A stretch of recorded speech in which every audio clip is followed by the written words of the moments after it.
for joining us. I'm Joy. And I'm Laura. And this is The Witches of Letters, a supernatural rewatch podcast.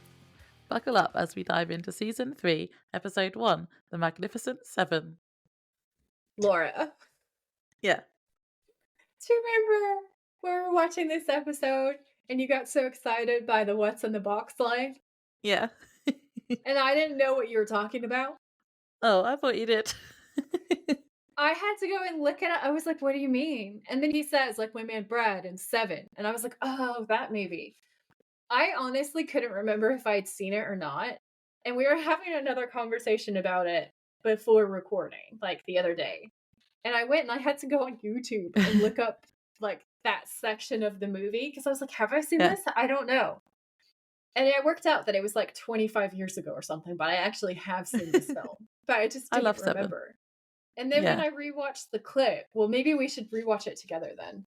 Because I really don't remember much of it. Like when I saw the clip, I remembered the whole movie to a degree, but like I don't really fully have it. So I could probably do with rewatching it. I like it. I like the premise of it, and it's got Morgan Freeman in it.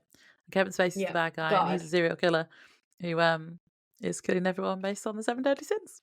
Does anybody else think that Morgan Freeman actually is God and is just like pretending to be a human, just chilling out? He was very convincing in Bruce Almighty. Exactly. Anytime he plays God, I'm just like, yes, this makes perfect sense. Yeah. So aside from theology aside, like I rewatched that scene with Brad Pitt. And like Jensen Ackles does it so well. Yeah. And then I was like looking at them. Like I feel like they're the same kind of stupidly good looking dude. And I think that's one of the reasons why it works so well. Like they have the same sort of, for lack of a better word, I hate using this word so much. But like essence, the really almost feminine features, but not feminine features on a very manly face with like a very manly jawline, like the long, dark eyelashes, the green eyes, the more traditionally feminine lip shape, right? But then just this beautiful combination. They are absolutely gorgeous, ridiculously good-looking creatures, right? And it's just like when Jensen does lines like that is one of my favorite things, is him doing impressions of other famous scenes from other famous films. Like when he does his like psycho stuff, or when it's the Shining stuff. I love it so much. It makes me so happy. And this, after rewatching that scene, I was like, it's like 30 seconds of an impression and he makes it kind of comedian, but it's perfect. Yeah. I love how he's so happy with himself, but it's just not the right time. Yeah. Well, I liked the timing, but like I get why everybody else didn't think. This is why I'm a Dean person, because Dean and I are on the same train, and that train does not have all of the right switches in the brain. Like we just don't. We're not normal. No, I love that bit. That's my favorite bit of the episode, actually, because I like Seven anyway. But also, I just loved how he did it. I was literally laughing out loud both times I watched this episode. I had to pause it because I was laughing so much because I didn't want to miss anything else. I had to go and rewatch the clip after I saw the actual film clip because I was like, wait a second. And I rewatched it and I was like, oh, that was he nailed it. That is me as well. I'll quite often just say random film quotes in the middle of things because I've just been reminded of it. And I would have done we both that do one that. as well. And that is a very Dean trait, and I love that about all of us, honestly. Dean is clearly a film nerd. He is specifically a horror film nerd, although he definitely also likes sci-fi, because there's constant like Star Wars references like peppered in here. So I don't know. I love that he's a movie nerd. I love that he's written that way. I love him being a PA in Hollywood Babylon and just absolutely thriving because he loves movies so much and he loves stories, and it's just one of his most endearing qualities as far as I'm concerned. I loved this episode for that. Yeah. I have definitely said, what's in the box before as well. You have. And the thing is like now I remember why that's funny.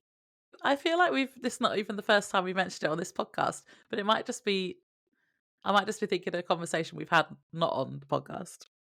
we've definitely had a conversation like this before. I think there's And definitely I been a think that Seven I thought reference. that I remembered. But I think I was mixing up Seven with another movie that's similar to it. Like I've mentioned briefly, I've had like 3 concussions, guys. So my my ability to recall things I've seen before is a little bit compromised. So yeah, so sometimes I think that I've gotten a reference, and then I look at it later on and I realize that I didn't. I mixed it up Yeah. and I chalk that up to the head injuries, honestly. Overall for this episode, though, I really enjoyed it. It had so much action. It was like an action film. I love that. That made me so happy. Like I really want to see, I don't know if anybody else here watches this show, Stuntmen React from Corridor Crew, which is a YouTube channel. But it's one of my favorite things. And they also added Stunt Women React, and it gives me life because I love stunts. I love action. That is my genre. Okay. That is my Yeah. favorite thing in the world. Laura and Carly and everyone else in my life had to listen to me emote about Fall Guy for months while I just rinsed it and watched it over and over and over and over again. And one of the things that I love about Supernatural is the stunts are done so well on Supernatural. All of the fight choreography is amazing. I love that they basically did with Jensen and Jared what they did with the Lord of the Rings crew, where they just gave them over to the stunt people and were like, here, make them badass. Teach them how to do all of these different things.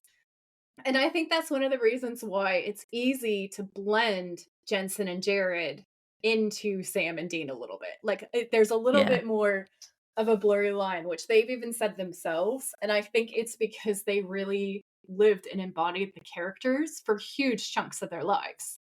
And I do think that a big part of that is like the stunts. And I remember a couple of times watching interviews with Jensen talking about Dean coming out of him. I'm making air quotes with my fingers. Okay. Where he said that like there was this one time he was jogging and somebody almost clipped him and he was like, he felt the Dean and he was like, son of a bitch. And he was just ready to roll. And he was like, that was Dean.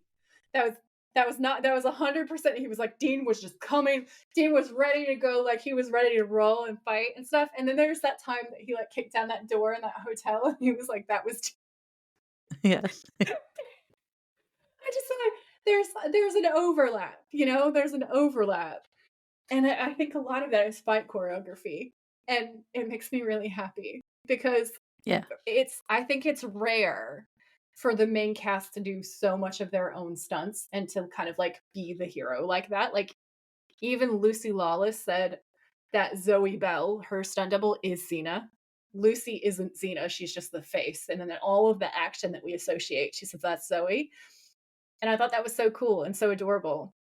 And as much as there are amazing stunt actors who do double Jensen and Jared on the show, like they do a lot of it, like a lot more than your average actor does. And it just makes them more kind of cool and kind of badass and sort of heroic to me. Like they sort of are Sam and Dean in a way that a lot of actors don't get to be those parts. And I just think that's cool. Yeah, that's cool. I like it when they do their own stunts. But yeah, they definitely pulled out all the stops for this opening episode. There was a lot of action. For sure. Especially the scene with the holy water. We won't talk about it now because it will be a bit later. But I did have a little thing from the special features where Kim Manners said he wanted to direct this episode like a Western. And then he said, especially that scene with the holy water. And he said it was either going to be really silly unless they gave it a lot of energy. And then it became like really good. That's awesome. Because if they hadn't put enough energy into it, it would have just come across as really silly. I think that's what he was meaning. Dumb and comedic kind of. Yeah. Like B movie stuff. Yeah. No, I can totally see that. And I'm really glad that they all fully committed to it because that actually comes off as such a badass action sequence. And I love it so much that I'm really excited to talk about it. Yeah. Just up front as well, before the synopsis, I need to just say, you know how, so we meet 2 new characters and there's a British woman who I want to call Tamara because that is how a British person would say her name. And so I'll probably be calling her Tamara because I feel like I sound stupid if I try to say Tamara, like like an American. But also, Isaac was calling her Tamara, and Bobby was calling her Tamra. So it was like, I don't think it matters, but yeah, I'll be calling her Tamara. We'll all use our regional dialects. That's fine. That's allowed. That's fine. I might end up calling her different things because I've heard so many different ways of pronouncing it. I might mess up, but we should play bingo with this. How many different ways can we pronounce her name? Yeah. Turn it into some kind of podcast game. Should I do the synopsis then? Mm-hmm. Okay, this is season 3, episode 1, The Magnificent Seven. The original air date for this episode was October 4th, 2007. Sam, Dean, and Bobby face the consequences of the demon war unleashed by the Devil's Gate opening at the end of season 2. They investigate any possible demon attacks in the days since and find a family who starved to death even though they had a stocked kitchen. And they meet another pair of hunters, a couple called Isaac and Tamara, who are also investigating. They don't want to join forces with the Winchesters, though, because they blame them for the Devil's Gate opening. But Tamara comes around when Isaac is killed by demons in a bar. Now, I have a question. I'm sorry. But it is a synopsis question, sort of. It's synopsis relevant. So I need to ask you, do you think that it's Sam and Dean's fault about the Devil's Gate? Because it doesn't feel that stupid to me. Like, everybody's like, oh, it's all your fault. No, how? No, I think it's the Yellow-Eyed Demon's fault. Exactly. It's Azazel. If you're going to blame someone, blame Azazel. Yeah. Please continue. When the hunters identify one of the demons as Envy, they realize they have encountered the 7 deadly sins, powerful demons possessing humans who are wreaking havoc on Earth. They manage to trap and exorcise most of the demons, although a mysterious woman with an even more mysterious weapon saves Sam at the end when he is fighting multiple demons at once. At the end of the episode, Bobby leaves but warns Sam and Dean to be careful. Sam tells Dean he may have found a way to get him out of his deal with the Crossroads demon, but Dean tells Sam about the caveat to that deal, where if they try to get out of it, Sam will die. Dun, dun, dun. Yeah. I think they had to put that in there because otherwise all of us would be like, well, you've welched on other deals. Like, you figured out ways to beat death. Like, why can't you just do that again? So I sort of feel still assume they're going to some way, somehow. Oh yeah, for sure. For sure. Like, the Winchesters not we know break Dean doesn't the actually rules. die, so well, he might die, but he'll come back. They are the original rebels. He's already a 3-time zombie now.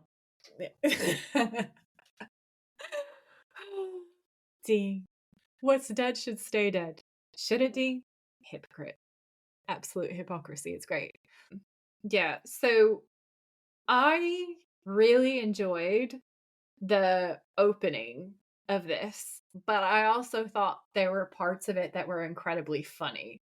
And I didn't think that it wasn't supposed to be funny, but it was funny to me. I thought the size of the moon was hilarious. Oh, that was great.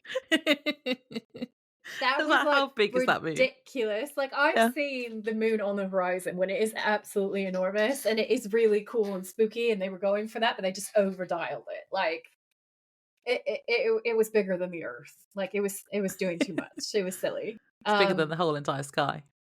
I did not enjoy this season's edition of Demon Dust. I have specific things to say about that, but I'm gonna get there. I'm gonna get there. So we are in Oak Park, Illinois, which is relevant because obviously it's a location. Okay, and I have dirt on this location because I always have dirt on locations. So hang tight because I'm gonna loop back around to that. So basically, when we're opening, we see this very, very like 1950s suburbs Americana kind of situation. Okay, cookie cutter houses, everything looks exactly the same, very organized, very neat, very tidy. It looks a lot like the suburbs in that they were building in. Was it Bugs? Yeah. Very similar kind of vibe. So I wrote down, average white dude sees his neighbor's Porsche, looks at his piece of shit Camry, and sighs with envy. Which is what happens. I didn't make that link to because he's the one that's envious later. I didn't even make that link. So he's obviously being set up to become Envy, and it looks like they're hinting at that the people that have these particular demons get chosen for possession based on their Yeah. own personal weaknesses. So then the garbage cans start shaking in a way that made me think of Oscar the Grouch, who's also green. And this green theme is going to continue with Envy. So the lights start flickering, and I notice that the posts were all painted green. The trees and anything green Ah, has been extra saturated in the colors. So it A, looks very cinematic, but B, there is definitely a color story happening the way that Supernatural like to yeah, do, which I think is really fun. I'm also pretty sure that the shoes that girl murders the other girl for, they're yeah. green They were shoes, green, aren't yeah. they? Yeah, Mhm. so Envy is like color themed, which is fun. Color-coded demons. Color coded demons, yeah. The demon storm rocks up. And I was like, now, on the one hand, the message that Envy is the linchpin of the overly perfect American suburb and that the Mad Men vibe persists is cool because that's kind of dark and I like that. On the other Yeah. hand, the demon dust going down this man's throat looks like an awkward blowjob, and that kind of made me laugh. Yeah, it did look like that. It definitely looks like he's being violated. Okay. And there's I just, think I I've don't thought have that in the the, past and didn't mention yeah. it. Oh, I went there. I said it. Somebody had to say it out loud, and I did it. So basically, this is where we see like the second before is the giant moon and the storm thing, and the thing that really pissed me off is the storm cloud part of it with the demons actually looked really cool. Like that part looked really good, but then you Yeah. had this stupid giant moon combined with the weird Like worm the trails. Demon dust trails. trails. It was dumb. It was a 10 out of 10 on the dumb, and then you had the awkward blowjob, and I just like, I mean, the demon dust is always dumb, but funny. yeah. So, like, it's kind of genius in terms of comedy gold when you look at the scene that way. And this Yeah. actor really does it just like we should all go back and rewatch it. It's funny from that point of view. Um, so when he opens his eyes again, they're black and he's Oh. clearly possessed. So I mentioned that Oak Park, Illinois was the location that I had dirt on. So the dirt is that it is very haunted. And apparently the actual devil turned up to a church there. And apparently more than one What? person witnessed this. So it's in my show notes, you guys. There's more as well. Go ahead and click on it if you want to read more about it. But this article says, is it haunted? If we're counting demons, then yes. So the name of the church is St. Michael's. And the article says, and again, not just any demon, but the devil himself. Now, why would Satan pick St. Michael's out of all of the churches in the world to visit? Well, perhaps out of spite for their choice patron saint, St. Michael. It could also be because of Chicago's surprising connections to Satanism. In fact, the Church of Satan founder Anton LaVey was born in Chi-Town. A branch of the Satanic Temple operates here, and a satanic cult called the Ripper Crew terrorized the city in the early 1980s, with some of its members still remaining. So Ah. let's dive into this devil goes to church story. All right. So Okay. it says it all began one night in 1970 as St. Michael's was having an evening mass just like any other. Then the communion rites began, and worshippers were soon standing and shuffling out of the pews into line towards the altar, ready to receive the body of Christ in the form of the traditional communion wafer. The pastor stood with the small platter, delivering each one with the usual reverence. He was so focused on his task that he hadn't noticed the figure in the dark robe hood obscuring their face. They certainly seemed a little out of place with the otherwise nicely dressed churchgoers, but wasn't entirely uncommon. I would like to know how, but okay. The body of Christ, the ordained minister recited, offering up the little round wafer. It was then that he fully noticed the ominous presence standing inches in front of him. His face was still obscured by the hood, but the man of the cloth thought he had heard a snort. And not just any snort, but a gravelly, bullish sort of exhale. Compelled to look down, he saw the figure's feet protruding from beneath dark-colored hem, slim, pointed, shiny black shapes. Not shoes, but cloven hoofs. With reality sinking in, the pastor froze. He wasn't terrified. He felt protected by his faith, but it left him with an adrenaline rush. Since the beast made no move to collect the sacrament, the man simply continued to hold it out, the consecrated body of his Savior, the only thing between him and the ultimate evil. In another moment, the dark-robed one just vanished, and the ordained minister felt relieved. Regardless, his heartbeat slowed as the next person stepped up to receive communion with an open palm. Oh, creepy. Yeah. The actual devil going to church is pretty scary, not gonna lie. Like that's a spooky story. The thing that got me was like it wasn't, according to the site, it wasn't just the priest that relayed this story. It was actually other parishioners there as well who also claimed to have seen this satanic figure. Everybody said that there was something ominous about him. There was something off, and a couple people stated that they saw the hoofs as well. And so, yeah, in the 70s, multiple witnesses in a Catholic church claimed to have seen the devil just That's rock creepy. up. Like the hooves is creepy. It is creepy. So I think that's one of the reasons why it's set where it's set. And then the other reason is there's a place called the Golden Dagger. And I was thinking about like the blade that she uses to kill Oh the yeah. demons. And I thought, okay, so let's read about that. So it says, formerly known as the Tonic Room, the Golden Dagger is a great place to grab a drink and enjoy some live music in North Chicago. Though most often frequented by students of the nearby DePaul University, it's a favorite of many across Lincoln Park. This little joint has quite a dark and seedy past, however, which makes it one of the top haunting hotspots in all of Illinois. Tales of human sacrifice and murder continue to swirl with the sight of spirits at the bar and in the basement. So I looked it up, and there are claims of different cults operating out of it. So not only that, but like mafia killings within it. Yeah. Prohibition violence. Then cults, then Satanists, then a different mystic dude turns up.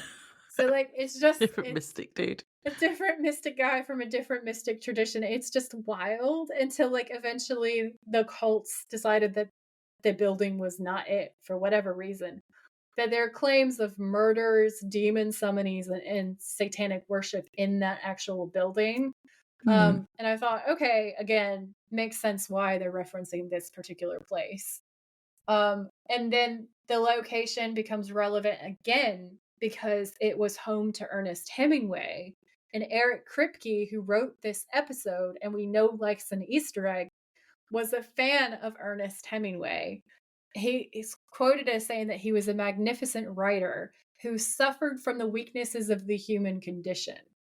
So this is in the context of a discussion about the book A Movable Feast, which was being adapted for television that Kripke was involved in. So he said that it's a beautifully written story about love, ambition, and betrayal. He also said that Hemingway was sucked into the celebrity and art scene in Paris, which was the mistake of his life and led to his eventual ruin. Kripke said that Hemingway suffered from the weaknesses of the human species, which eventually destroyed his writing, his family, and his life. So, like, the lust, the drinking, the wrathfulness, the fighting, all of these different stories that we know about Hemingway as a character. And I thought, all that's sins. really all the sins. I was like, oh, that's really interesting. Okay, so we get the little subtitle thing that says 1 week later, and we see Sam. Although, I just want to point out first with the title card, I love the season 3 title card. Oh, it's amazing. It's amazing. I love the colours. I love the AC/DC, metallic. hell spells. Yeah. I love the red and blue demon dust. Yeah. It's amazing. Okay, so Sam is sitting in the Impala in the dark reading a book with a flashlight. And I would like to say that this starts out as like an intelligent Sam thirst trap type situation. Like this is like research Sam. Agree. It looks very Buffy at first because it's kind of giving like Buffy and or Giles looking at one of the old demon text lore books. You get the shots of the old like woodcut things of demons interspersed with him looking really pensive in this really cool lighting. And I was like, oh, it's a thirst trap for Laura. But nay. Okay, nay. Because then we see that he's reading Dr. Faustus and he's looking up information about crossroad deals, and we're like, okay, okay, okay. Sam looks up to see Dean in the motel across from him, wearing only not much. Okay, Only not much. he's stripping out of his clothes because, and then he looks up and he gives Sam a double thumbs up. Sam's shaking his head like he doesn't know what to do with Dean, but this is who his brother is, kind of like, and he kind of smiles. And I was like, and then a hot girl comes into the frame off right, and Dean shuts the curtains, which are sort of see through. And then you can see absolutely everything as they're like undressing each other directly in front of Sam, who's in the car. And I was like, that's a choice. I was like, yeah. Cut to Dean getting lucky in the motel while Sam sits in the Impala with a book. This seems like a weird choice to me. I mean, like, I get that you wouldn't necessarily want to take an antique, valuable book into a bar, but still, like, why He's literally are you right in front of the window. Yeah, why? You could have parked anywhere to read. Like, you could have parked and gotten a coffee. I don't understand. It's funny, but like, it's also like, what? That's a weird thing to do, Sam. That's a weird choice that you made to sit right there. In fairness, Dean was probably the one that drove there and then left him in the car. But he could have driven it somewhere else. Yeah, see, this is the thing, is he's a grown man and he can drive the Impala. Yeah. So you go to a diner or something. Yeah, it just felt like a comedically weird choice for him to be sitting there. So then his phone rings and he answers it, and it's Bobby. So we see cuts between Sam and Bobby, and Bobby's driving this beat up vintage car that he's clearly fixing up in his auto shop, but he hasn't done much with it. I had a fun fact about that somewhere. What is it? I think his car, is it a Chevy? Mm-hmm. It says he's driving the same car that the vampires drove in the episode Dead Man's Blood from season 1, episode 20. Oh, that is a fun fact. Maybe Bobby goes around to places that hunters have killed people and takes the cars. Maybe that's how he runs his business. So, Bobby says, "What you doing?" And Sam, who is watching Dean get lucky, basically says, "Same old, same old." Which, okay. Yeah. And watching Dean get laid. Yeah. He says, "Are you buried in that book again?" And Sam kind of grimaces. And he says, "Sam, you want to break Dean free of that demon deal. You ain't going to find the answer in no book." And Sam says, "Then where, Bobby?" And Bobby says, "Kid, I wish I knew. So where's your brother?" And I wrote down, Bobby calls to tell Sam that what he's doing is wrong. Does Bobby have an answer? Also, no. No. But Sam is wrong. Just saying. So that was really funny. So then Bobby says that they need to pack up because he's finally found something. And then we cut to the fucking door. Sam's knocking on the door. And You Ain't Seen Nothing Yet is playing. And it's comedy gold. And Sam goes, "Dean," and then walks in. "Dean, you conscious?" Bobby called, and he thinks maybe we. And then you hear very distinct sounds, okay, of women having a good time. And you also hear Dean go, "Woohoo." And Sam just says, "Oh God," and looks like he's been absolutely traumatized. Okay. I was like, cover your eyes, Sammy. My notes say Sam walks in on Dean making two women very happy at the same time, like audibly. And then Sam goes, "Oh God," and I was like, "Bro, you knew what you were walking into." It's Dean. So then the Impala is tearing down the highway, and You Ain't Seen Nothing Yet is still blaring, and Dean is glowing. Okay, Dean has had the time of his life. He's going to mess up Baby's suspension, though. I think Baby was driving. I think Baby has the same superpowers that Dean and Sam do. She's not a normal car. Yeah, she doesn't need it. So Sam says, "Let me see your knife." And Dean says, "What for?" And Sam says, "So I can gouge my eyes out." And I did a spit take for reals. When I was watching this for the first time, I was not expecting that line. And I actually, like 100%. So just a warning, this episode is very funny. Don't try to drink it and watch at the same time. I said drink it. Don't drink the episode, guys. Amazing. So Dean says, "It was a beautiful natural act, Sam, and that just makes it so much worse." And then Sam says, "It's a part of you I never wanted to see, Dean." And I'm like, "What did you see?" But I don't wanna know. But what did you see? But I don't wanna know, you know? And then Dean laughs and slaps Sam on the thigh and says, "Hey, I appreciate you giving a little quality time with the Doublemint twins." And Sam's like, "Yeah, no problem." Clearly traumatized, okay? He still wants the knife. Um, and Dean says, "Really, I gotta say, I was expecting a weary sigh or an eye roll or something." And Sam says, "No, not at all. You deserve to have a little fun." And I'll give Dean him the says, eye roll. "Yeah." Dean says, "Well, I'm in violent agreement with you there." And then he says, "What has Bobby got?" And Sam says, "Not much, a crop failure and a cicada swarm outside of Lincoln, Nebraska. Location number 2, I have the dirt for, don't worry, okay?" And then he says, "It could be demonic omens." And Dean says, "Or it could just be bad crop and a bug problem." And Sam says, "Yeah, but it's our only lead." And Dean's asking if there were any freaky deaths. And Sam says, "Not yet, but they're gonna, like, have a look around." And Dean's like, "It's weird, man. I mean, the night the Devil's Gate opened, all these weirdo storm clouds were sighted over how many cities?" And Sam says 17.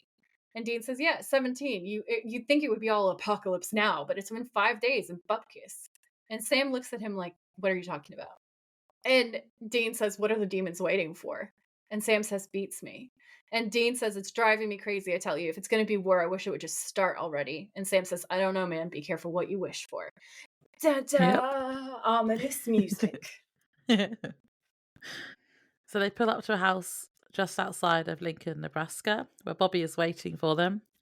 Dean has a burger, and I went, "Where did you get that from?" It looks untouched. Sonic! And he was I carrying it when know. driving. I recognize that checkered paper. They do the best fast food in America. If you are ever in America, you have to go to Sonic.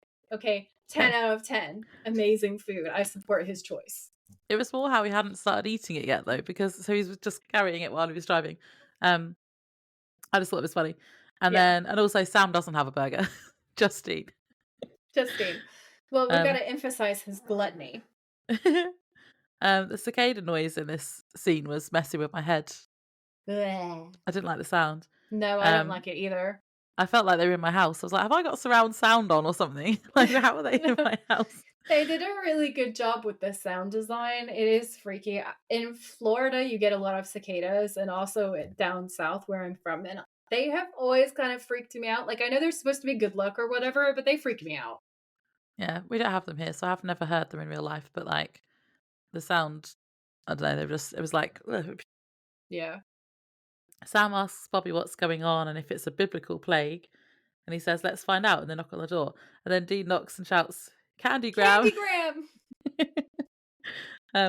There's no answer, so they get their guns out and break in. And when they do, they cover their mouths and noses, and they're coughing because there's clearly an awful smell in there. I thought this was hilarious. He says that so can't be a good sign, and I wrote down Dean is Buffy, because that is a Buffy line. That is definitely a Buffy line. I have heard her Yeah. say that. So I thought that was great. And I wrote, "No, Dean, no, it can't." So then they search the house and hear a woman screaming. They break down a door, and from their reaction, the smell has gotten worse. And the noise was from the TV that's been left on. And there are 3 people on the sofa, but when the camera shows their faces, they are very, very dead. And I wrote, "Ew, this is actually quite disturbing. Good effects." I wrote the absolute jump scare of these fucking mummies. We all know Hmm. how I feel about the dead body realism on Supernatural, and I was not a fan. No, It's it wasn't good. horrible, and I did Um, not like it. At the same time, it's amazing horror, and I loved it. So yeah, I am a complicated creature. it was good.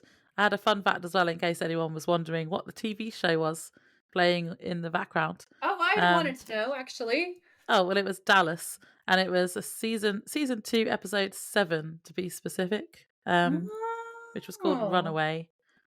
So yeah, See, I knew that Dallas. I knew it, but I could not figure out what it was, and I didn't know where to start looking because I didn't know if it was a TV show or if it was a movie.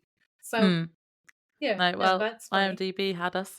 I've never seen Dallas, so yeah, but I've heard of it, but I've never seen it. The country soap opera. Yeah, I don't Yeah. think that was here. Or maybe it was, but I was too young. Obviously, I wasn't born. Yeah. So Bobby comes in and Sam asks what the hell happened here. Bobby doesn't know. Dean says that they should check for sulfur because obviously demon moths. That part made me laugh, so I was like, "This is so Gotta check for silly." The moths. sulfur thing is so yeah, gotta check for those demon moths. Demon moths is the sulfur is just as bad as demon dust. It really Um, is.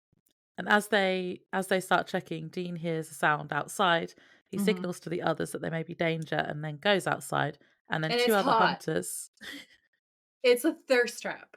knock him to the ground and point a gun at him. And then Bobby comes out and he knows them. Yeah. So Bobby knows I these I've people. written down this part is really sexy because what happens is that while they're investigating, Dean hears a noise out front and whistles quietly to signal to them that there's something going on and he's going to go check it out.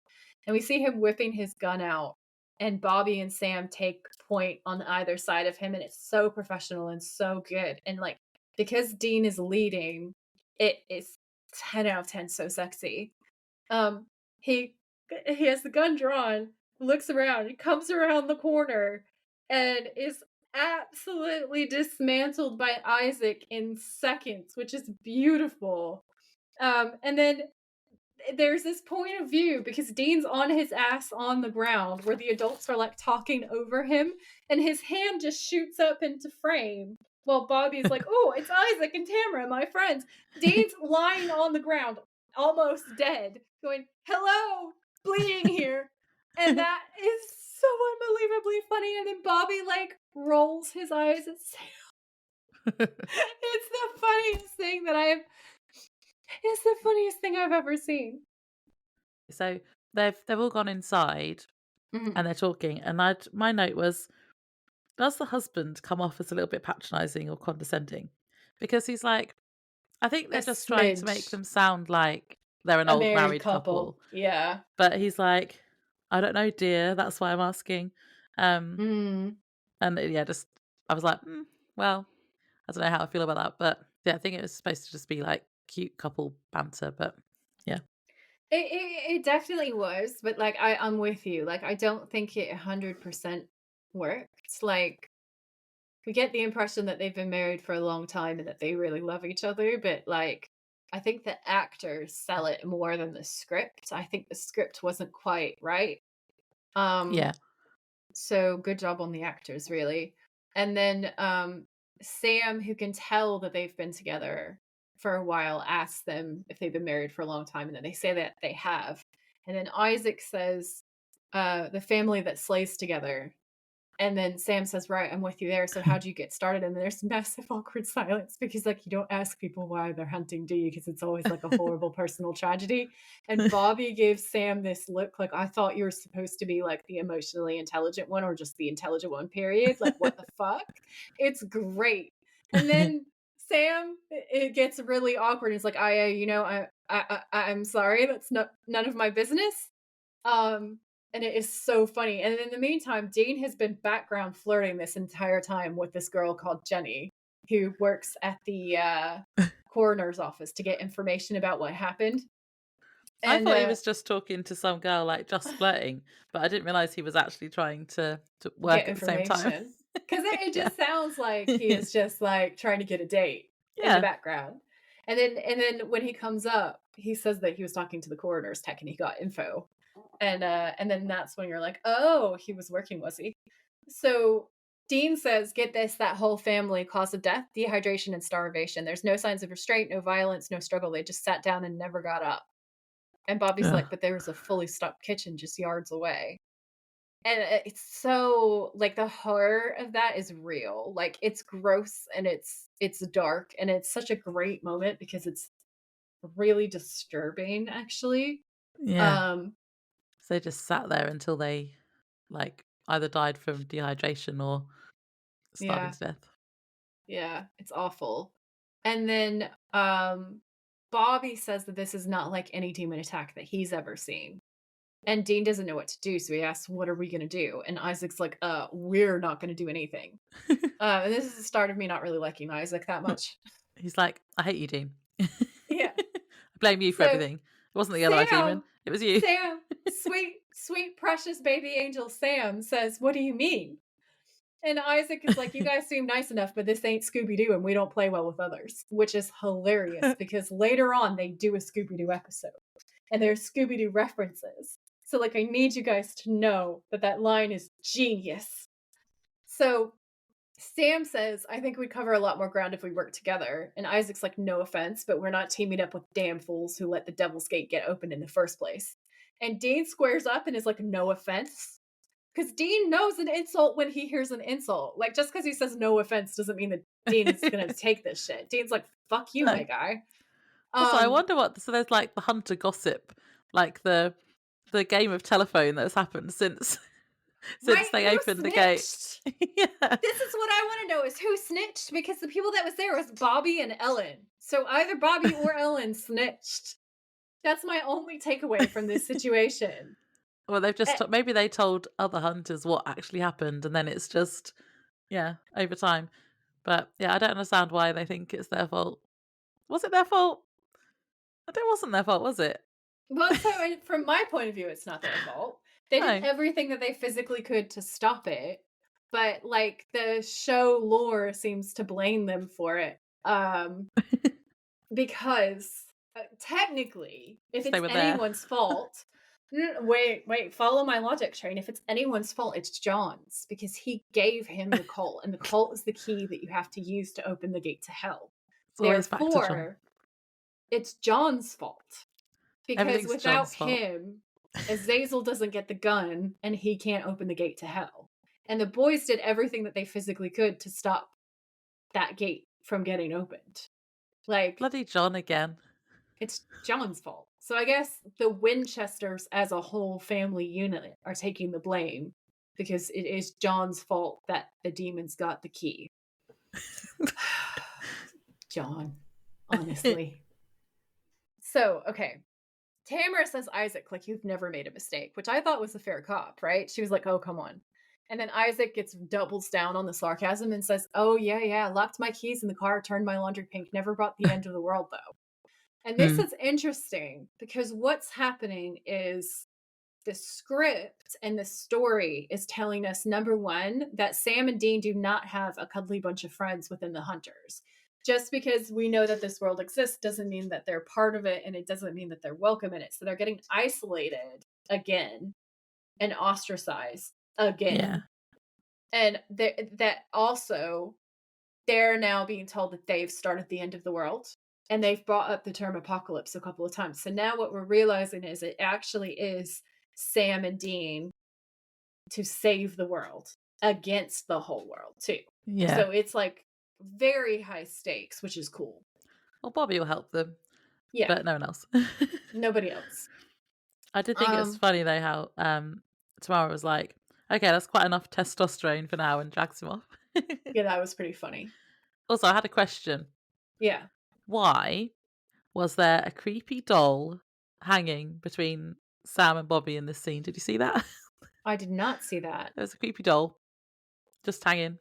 My assumption is that it was supposed to be part of their spiritual, like, arsenal, or maybe it was something that was evil that they like took down, and then they Ed and Lorraine warned it and were like, here it is.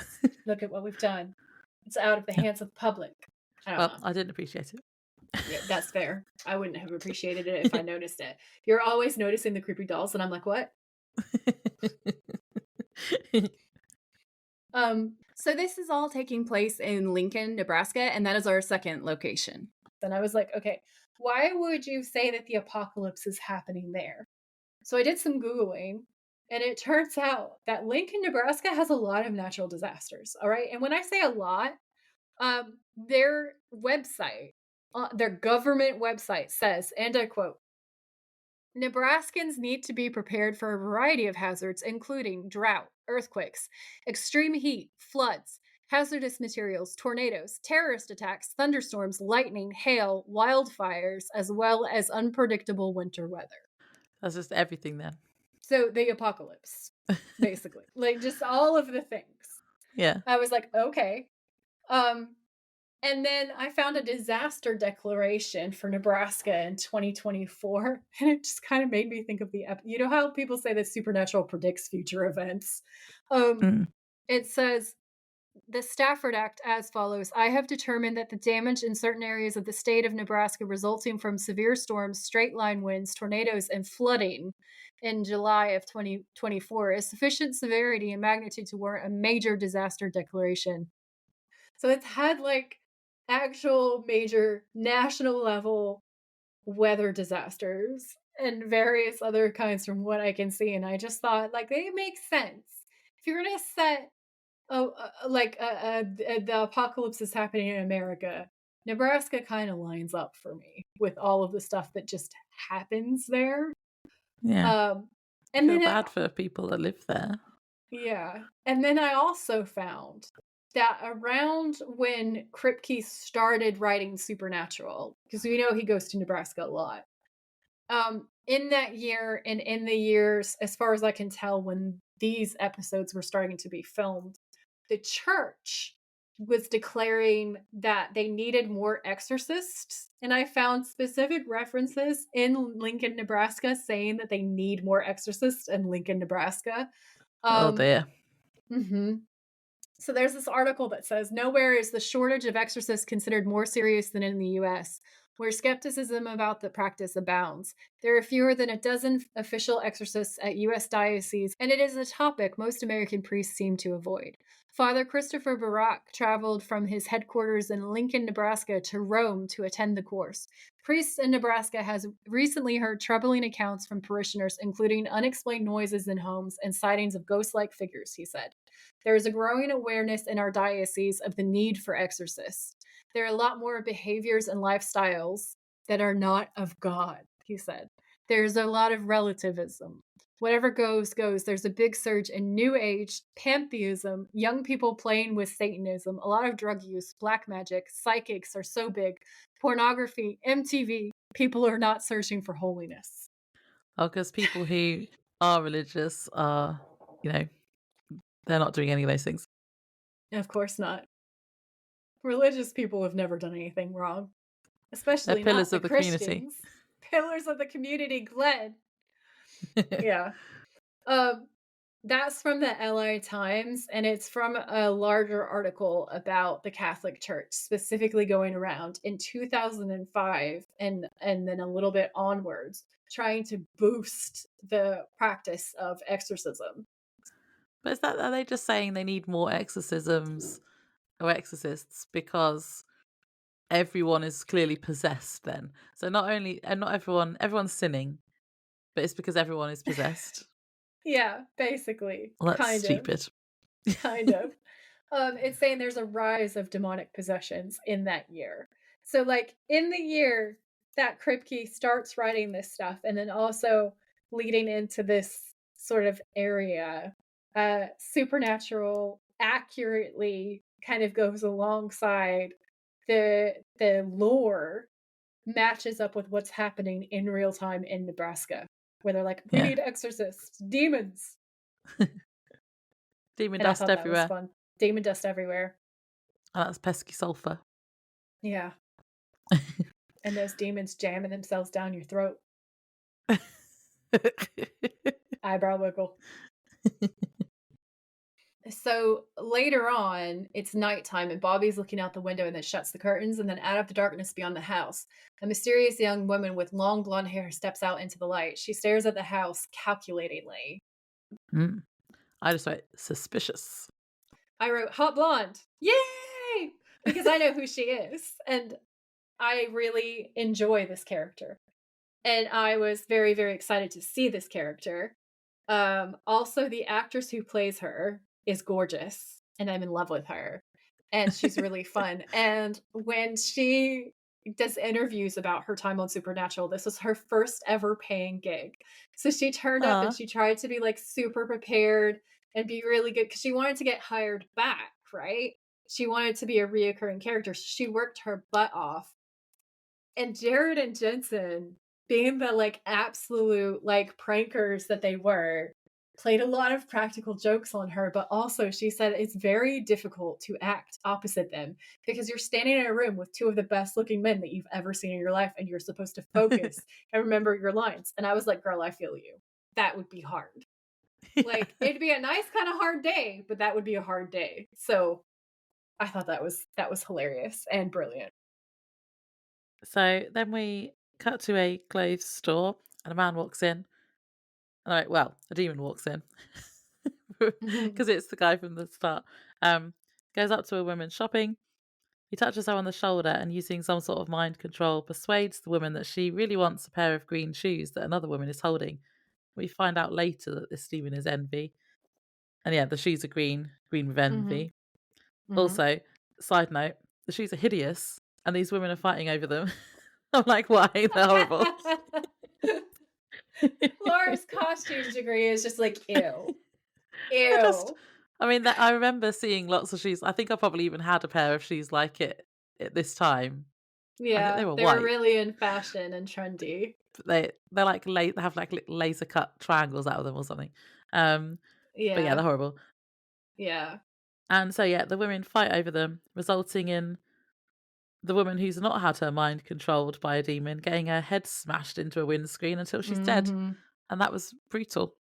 It was really brutal. It was a great gore scene. It was very good gore horror. But it was also Yeah. like kind of a jump scare because I don't think that you're expecting the camera angle that we get. Because you No. see the murderous woman who's being demon controlled smash this girl's head into a car windscreen, and you're not expecting the jump cut to the interior of the windscreen where you see her face smashing into the glass over Yeah. and over. It looks like almost one of her eyeballs is about to explode. Yeah, And then you it's get horrible. so much blood. And you can kind of see where it's CGI in the effects, but honestly, like it's a 10 out of 10. Like it's so subtle. I think I only notice it because I watch a lot of like behind the scenes action sequences and stuff. Um, this was amazing. And it is one of the reasons why I rated this episode as like the scare rating that I gave it, because this part is gruesome. Yeah, it's not nice. So we cut to the exterior of the store where the woman was murdered, and the police are there taking forensic evidence. And Sam's watching, and then he goes into the store, and we see that Dean's already there, and he is flirting with the witness. Okay. And He's he flirting has again. his hand on her shoulder. He is like so pushing game so hard on this woman. This woman's like, oh my God, this man is so pretty, which sure, yes, I get it. And Dean says, what happened outside makes you realize how fragile life really is. You've got to make every second count. And she nods so seriously. And Sam rocks up and like clears his throat. He's done. And Dean says, excuse me a minute, would you? And she says, sure. And she like bats her eyes at him. And Sam goes, Dean, what are you doing? And Dean says, I'm comforting the bereaved. What are you doing? And Sam says, working. Dead body, possible demon attack, that kind of stuff. And Dean goes, Sam, I'm sorry. I don't have much time left. And, you got to make every second count. I wrote, shut up, Dean, here, though. I was like, shut up, Dean. Don't make Sam feel bad. The fact that you're dying is on you, not him. Wow. Wow. It's true. He sold his soul. Well, Sam didn't ask him to. Laura. No sympathy. Jesus. She's the one who comes to me. It's like, Joy, violence is not the answer. Two wrongs don't make a right. Dean flirts and she's like, you should die. That's not what I said. Like, I didn't say you should die. No, that's your fault. You brought my precious Sam back, but yeah, enjoy your time in hell. No, he's trying to make Sam feel guilty about him dying, and it's not his fault. Listen, can the man not have a moment to talk to a pretty girl? Jesus. Anyway, so Sam says, yeah, right, I'm sorry. Like, he falls for it hook, line, and sinker, and I laughed so hard. I wrote down in my notes, Sam buckles. Hilarious. So Dean says, apology accepted. And you could tell he's like, yes, I got away with it. And Bobby comes in a suit, and his hair's all slicked back, and he looks really shiny and really fancy. And Dean and Sam look at him super impressed, and Dean goes, whoa. And then he whistles, and he says, looking spiffy, Bobby. What were you, a G-man? And Bobby says, attorney for the DA's office, I just spoke to the suspect. What's and a G-man? Government man. FBI. Oh, okay. I didn't get that. Yeah, FBI, CIA, Department of Defense, that kind of thing. So Sam says, yeah, what do you think? Is she possessed or what? And Bobby says, don't think so. There's none of the usual signs. No blackouts, no loss of control, totally lucid. Just she really wanted those shoes. Spilled a glass of holy water on her just to be sure. Nothing. Those hideous shoes. Yeah. Dean's like, maybe she's just a random whack job. And Bobby says, if it had been an isolated incident, maybe, but the first family, now this, I believe in a lot of things. Coincidence ain't one of them. Did you boys find out anything around here? And Sam says, no sulfur, nothing. And I was like, yes, because once again, demons are moths, and they just leave convenient trails of yellow powder wherever they go, okay? And Dean says, well, maybe something. And then he nods across the way to the security camera, and then he smirks, and he says, see, I work.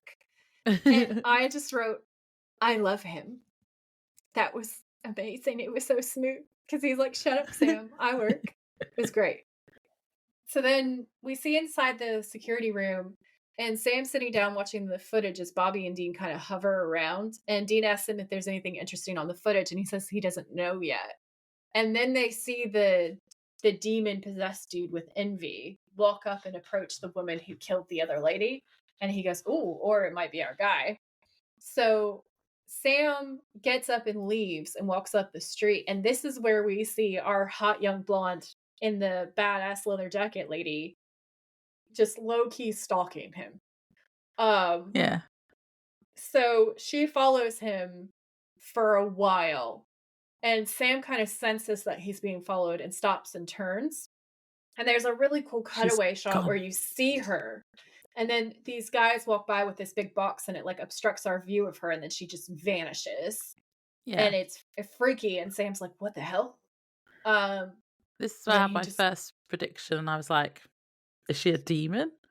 But then later on, I changed my mind later on. Yeah. That's a fun prediction. Okay, so we're at a bar and it's nighttime now. And Dean and Bobby are staking out the bar sitting in the car, Bobby's car. Not the good car, not the Impala, the trashy piece of shit car that he stole from dead vampires. The vampire car.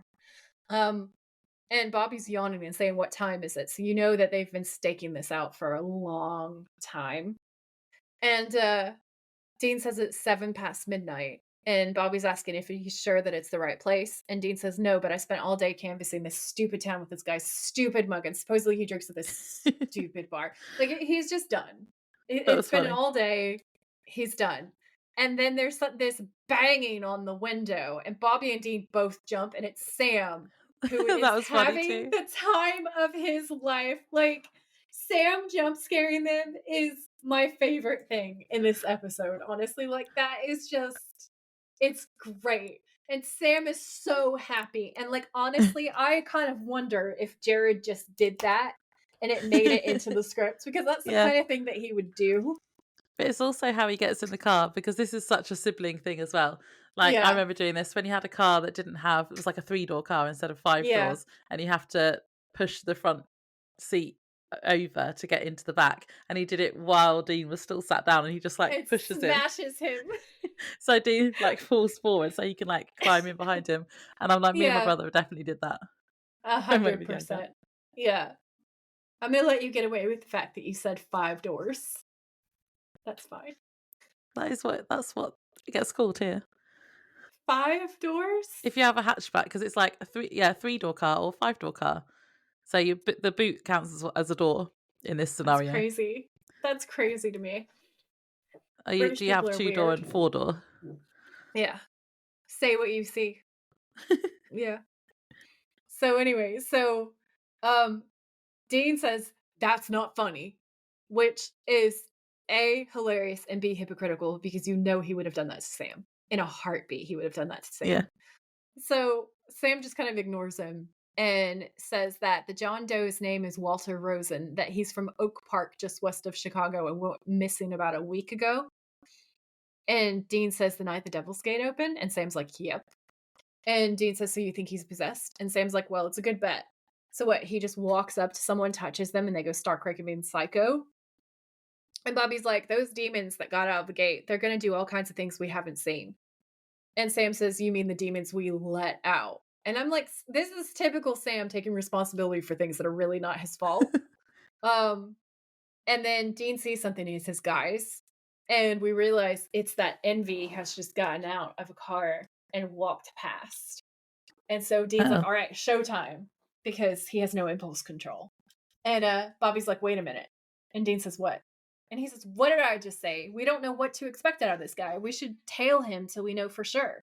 And Dean's like, oh, so we just he kills someone and we just sit around with our junk in our hands, which, like, that's such a Dean line.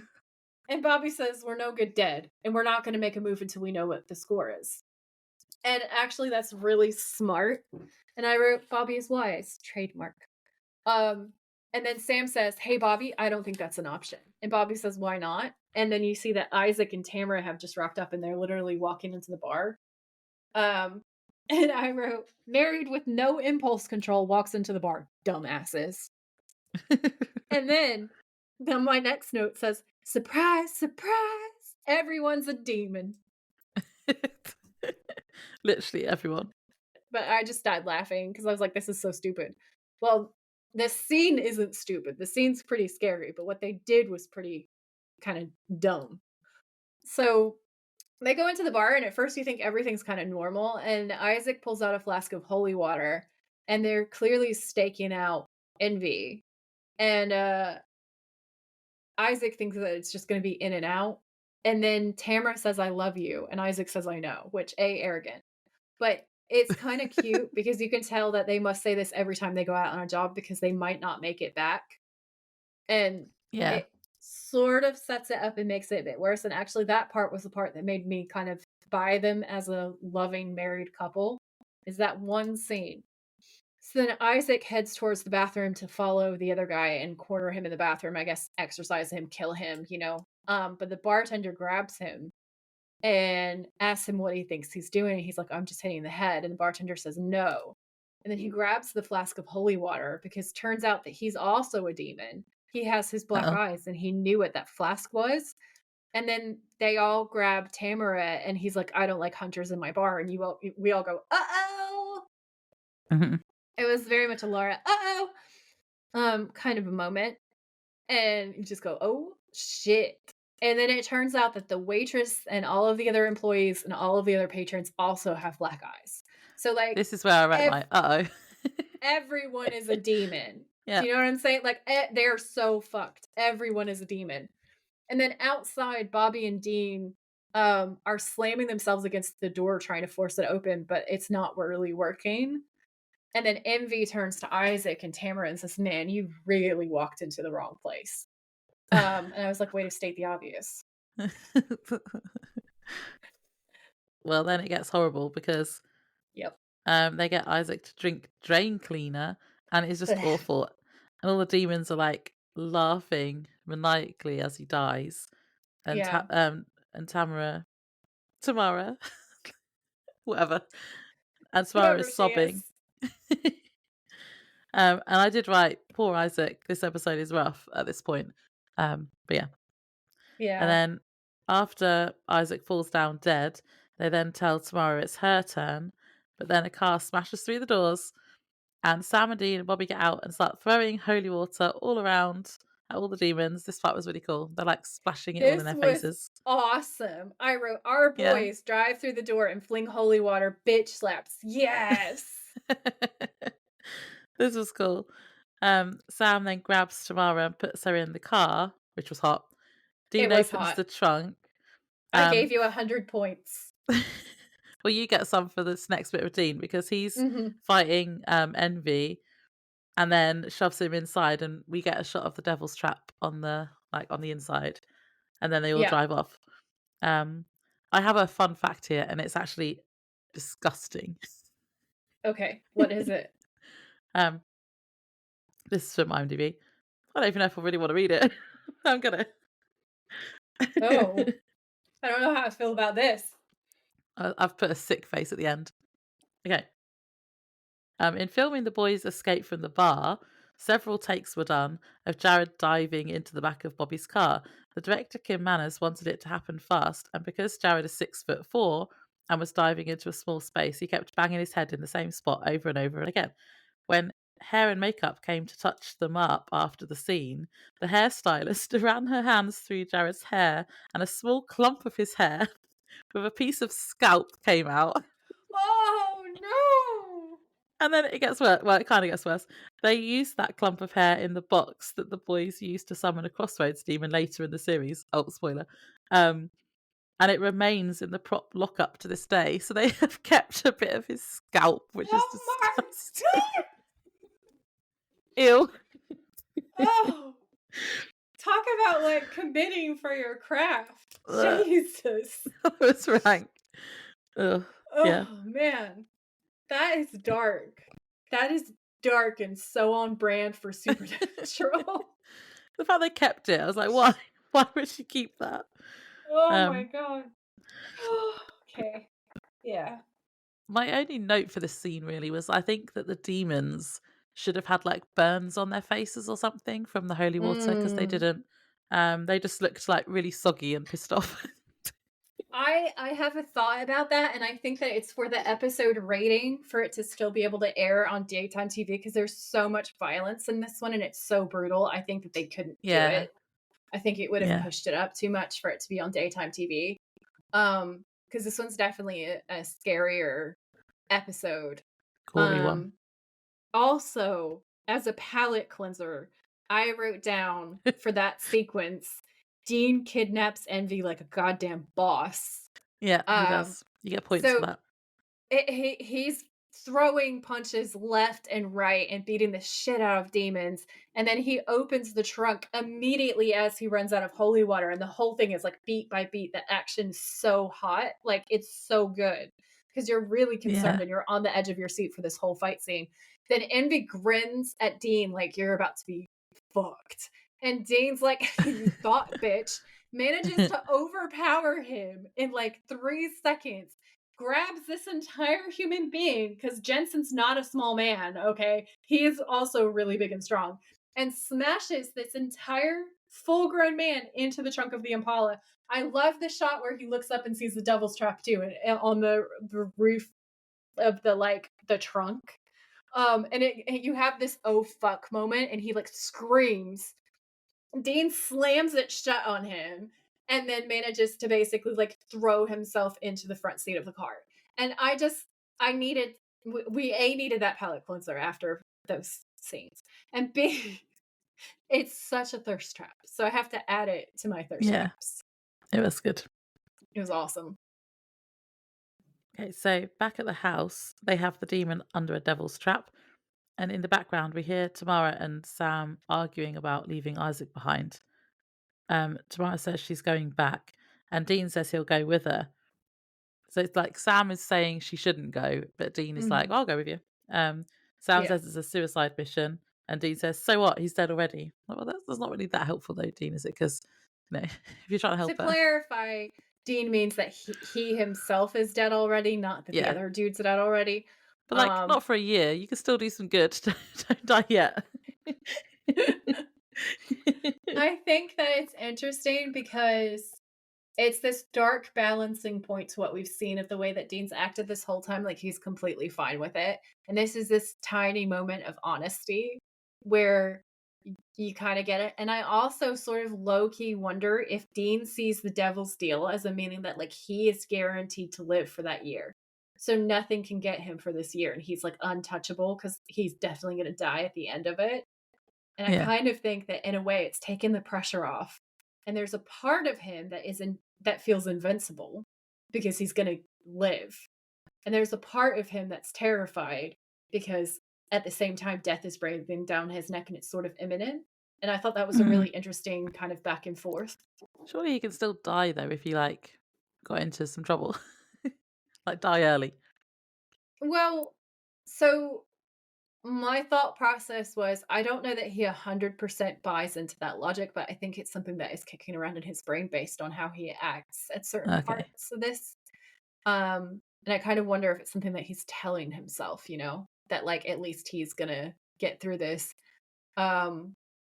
because he keeps offering himself up as a sacrifice. So he doesn't think that he's going to make it 100%.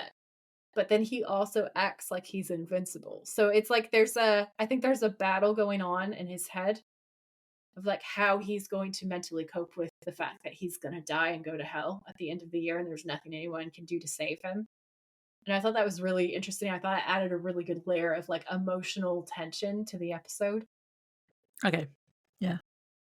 So Sam says, how are you going to kill him? You can't shoot him. You can't stab him. They're not just going to wait in line to get exercised. And Tamara's like, I don't care. And Sam says, we don't even know how many of them there are. And Bobby comes in and says, yeah, we do. There's 7. Do you have any idea who we're up against? And I was like, Sam being the voice of intelligence, Bobby, the dramatic exposition. So Dean says, no, who? And Bobby says, the 7 deadly sins, live and in the flesh. And Dean kind of pauses and grins. Laura, do you have something you want to say?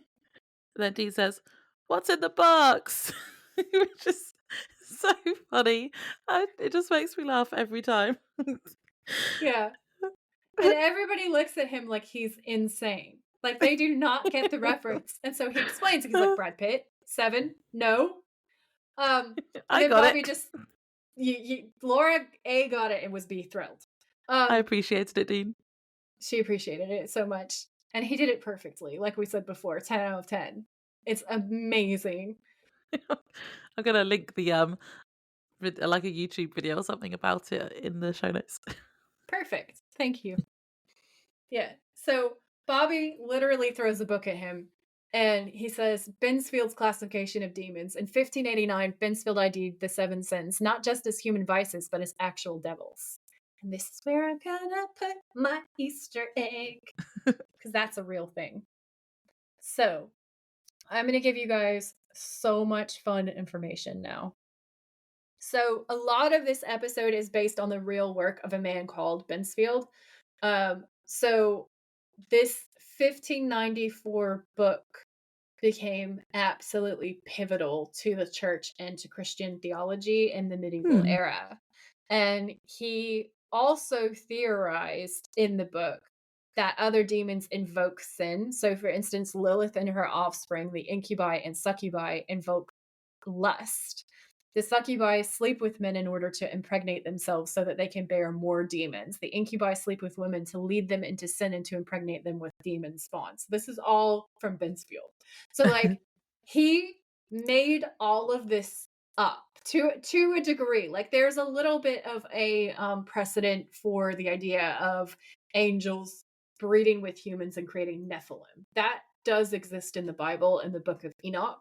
But a lot of this and a lot of the things that we think about from the church are this man's invention, which he then started a massive witch hunt.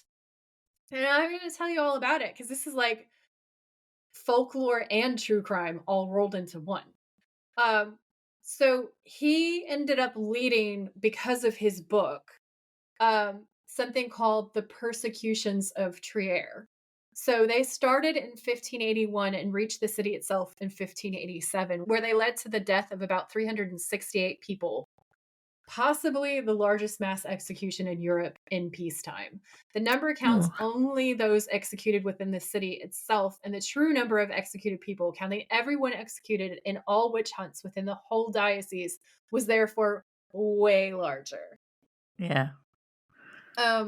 So the exact number of executions has never been established, but a total of 1,000 has been suggested. However, they can't confirm it because of the state of the records. But what I thought was wild was he literally invents the 7 princes of hell and ties them to the idea of the 7 deadly sins. And so what we're seeing in this episode where they reference this book is literally, this is the folklore that they use to build this episode, where we see the demons physically taking form and attacking human beings. That is all this guy. Yeah. I don't know where I thought it came from before, but it was like like a religious thing. But yeah, maybe I thought it was in the Bible or something. I don't know. A lot of people think that the 7 deadly sins come from the Bible, but it's nowhere in the Bible. It was invented. And I'm going to tell y'all all about the invention of it too. So I just think that it's relevant to modern politics, though, that we talk a little bit more about Bensfield first, and it is going to loop back around. But I want you to think about Donald Trump and all of the insane neo-Nazi bullshit that's happening in the US while I read you this next passage, which is a description of the havoc that was like wrought by the church in this man, okay? And I now just picture him as a tangerine man too. He's just an angry little tangerine man in my head. So it says, in 1581, Johann von Schönberg was appointed Archbishop of the independent Diocese of Trier. Schönberg greatly admired the order of Jesuits, in which he was wonderfully addicted, and he built them a college as part of his efforts to demonstrate his convictions. He also ordered the purging of 3 groups in society. Now, I want you to know that when I talk about this guy, so you have Bensfield and this guy are besties, and they're doing all this stuff together, okay? So, Besties. 3 groups in society, okay? Let's think about Trump and what he's doing. The people that he's blaming and the things that he's saying in order to seize power. So in this case, he ordered the purging of the Protestants. Then he ordered the Jews to be purged. Sounds familiar, doesn't it? And then the witches. And they state that the witches. 3 stereotypes of nonconformity. So basically, anyone who stood up and opposed and said, you're crazy, and what you're doing right now is crazy, and why are people going along with you? That's who got hunted down. So these specific groups. So he said, like, these immigrants, these others, these people who are different, these women who are speaking out. And it wasn't just women who were accused of witchcraft, but men were also accused, and also children. But I just want to point out that vocal women will be in that group as well. So we see the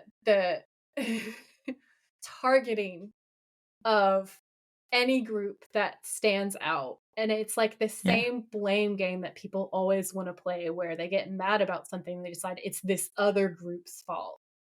And so the racism and the stereotypes and the exclusion stuff comes in. So he makes it illegal to be a kind of person in the same way that Trump is trying to make it illegal to be a kind of person, right?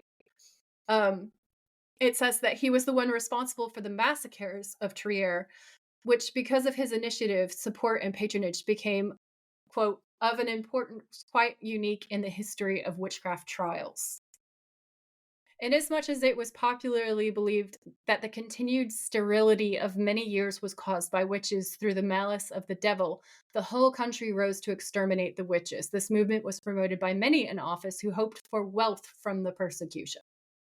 You always got to ask yourself, who's benefiting? When someone is saying it's this group of people who are the problem, who's benefiting and who's making money off of that?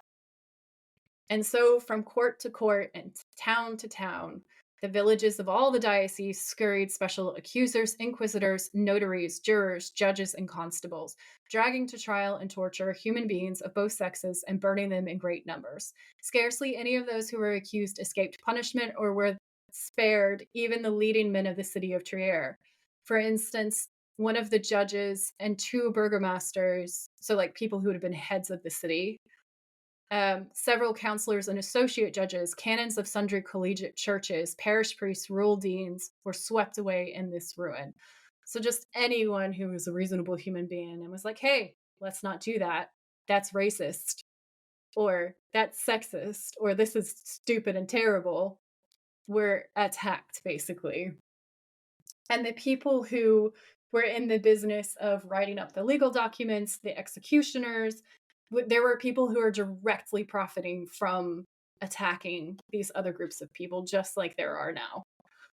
It's wild. And the article goes on to say that the wives of the executioners started dressing more fancily than the women who were noble women, because they were making so much money from this absolute bloodbath. And they started dressing up and buying like really fancy horses that would have traditionally only been owned by the really upper class of people. And it is awful. I highly recommend reading the entire thing. It's a really good takedown of these kinds of witch hunts, which we're seeing again now. And it is crazy to me. So there's another part where it says one of the victims was Dietrich Flade, rector of the university and chief judge of the electoral court, who was in opposition to the persecutions.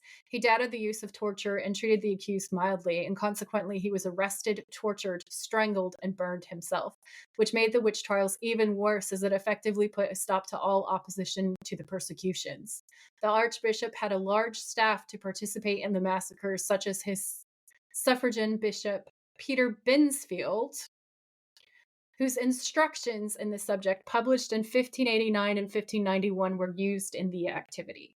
So the book that's being referenced in this episode was literally a guidebook for how to torture people and was used in these mass executions. I think that it's being pointed out because Kripke likes to point out political evils that he hopes he's not going to see repeated. Yeah. Supernatural's really, really good at that and making that point. And I do think that having that book chosen is a low-key sort of statement. It says that it only stopped. So the article says that it only stopped as when war funds failed, the zeal of the persecutors died out. So when they couldn't make money off of the death anymore, that was when everybody realized, hey, maybe things are not growing well because we've had years of plague and we've overplowed these fields. Maybe it's not, in fact, witches. It's not witches, yeah. So what was really interesting was that section that I was reading was actually written by a contemporary historian of the time. So that's not a modern evaluation of what was happening. Those are the words of somebody who actually lived through it and saw it happen, which I thought was really fascinating. Yeah. The result of the Chair witch trials, because of their colossal size, attracted great attention in contemporary Europe. News pamphlets about them were published as far away as Denmark, reviving interest in witch trials and influencing the Copenhagen witch trials, which in turn were connected to the famous North Berwick witch trials. So my point in bringing this up is A, it's an interesting mirror to what's happening in America, and B, it's fascinating to me all of the fingers and all of the pies that the organized Christian church played in these incidences, and how men writing fiction about devils and demons literally was used as a guidebook to excuse what had happened. So it's literally writing your own history and literally writing your own rules for things. He invented the connection between the 7 princes of hell and the 7 deadly sins. And he's the one who wrote this thing and made them into demons. And I just thought that this was wild because the precursor to this, so the origin of the 7 deadly sins in theology is arguably written by a man called Averarius Ponticus Logismoi. That's such a mouthful. Who came before, and this was AD 375, right? So Bensfield is writing fan fiction of something that somebody else has already sort of written. And the actual original document about the 7 deadly sins was this man who was a priest. He's developing a comprehensive list of what he calls the 8 evil thoughts, or 8 terrible temptations from which, quote, all sinful behavior springs. So he's trying to isolate the source of sin in human beings so that he can do his job better as a priest, basically, so that he can teach people. So the list was intended to serve as a diagnostic to help readers identify the process of temptation, their own strengths and weaknesses, and the remedies available for overcoming those weaknesses. Avergarius stated that the first thought of all is love of the self. After this is the 8. So he says that self-love is the worst thing.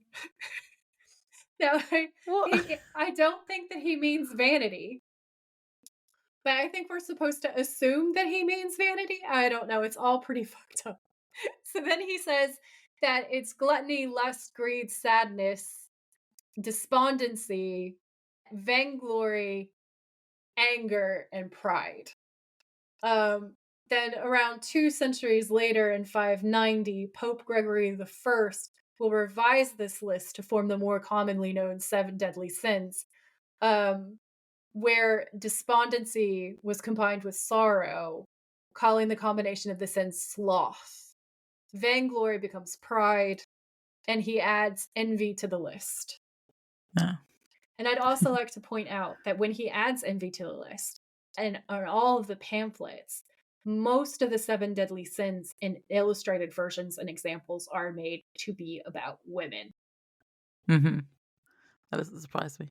No surprises. No surprises here.